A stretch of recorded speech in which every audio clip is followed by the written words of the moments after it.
நம்மில் பலர் நான் ஏன் இப்படி என்று எண்ணி மனம் வலிக்கிறோம். மற்றவர்களை பார்க்கும்போது அவர்கள் எல்லாவற்றிலும் சிறப்பாக தெரிகிறார்கள். ஆனால் நம்முடைய வாழ்க்கை மட்டும் எப்படியோ சரியாக போகவில்லை என தோன்றும். அதுதான் மனித மனத்தின் மாயை.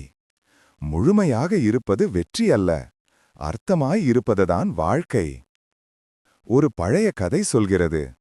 ஒரு சிற்பி ஒரு நாள் மலைச்சரிவிலிருந்து பெரிய கல்லை எடுத்து வந்தான். அதை கடுமையாக செதுக்கத் தொடங்கினான். அவன் கனவு அந்த கல் தெய்வத்தின் முகமாக மாற வேண்டும். ஆனால் செதுக்கத் தொடங்கிய சில நிமிடங்களில் அந்த கல் பிளந்து போனது. அவன் கோபத்துடன் சொன்னான், இது தகுதியில்லாத கல். அதனை ஒரு மூலையில் எறிந்துவிட்டான். நாட்கள் கடந்தன. அதே இடத்தில் இன்னொரு சிற்பி வந்தான். அவன் அந்த உடைந்த கல்லை பார்த்து நிமிர்ந்தான். அவனுக்குள் ஒரு சிந்தனை. இது சிலையாக இல்லாவிட்டாலும் இந்த கோவிலின் அடிப்படையாக இருக்க முடியும். அவன் அதை எடுத்தான். அதை நன்கு சமப்படுத்தி கோவிலின் வாசலில் அடித்தான். இப்போது அந்த உடைந்த கல் அந்த தெய்வத்தின் சிலைக்கு அடிக்கலானது. அந்த கல் சிலையாக இல்லாதது ஒரு குறை அல்ல. அது முழுமையான அர்த்தம் கொண்ட ஒரு பங்கு. அதுவில்லாமல் அந்த சிலை நிற்கவே முடியாது. இதேபோல் நம்முடைய வாழ்க்கையிலும் சில சமயம் கடவுள் நம்மை மேடையில் நிறுத்த மாட்டார். ஆனால் நம் வாழ்க்கையை மற்றவரின் நிம்மதிக்கான அடித்தளமாக பயன்படுத்துவார். அது சிறிய பங்கு அல்ல, அது தெய்வீக நோக்கம்.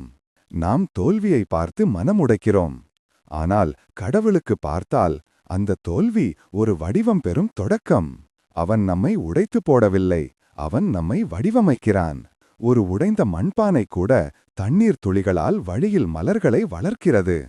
அதன் குறை ஒரு அழகு ஆகிறது. அதேபோல உன் குறையும் ஒருவரின் வாழ்க்கையில் நம்பிக்கையை விதைக்கலாம்.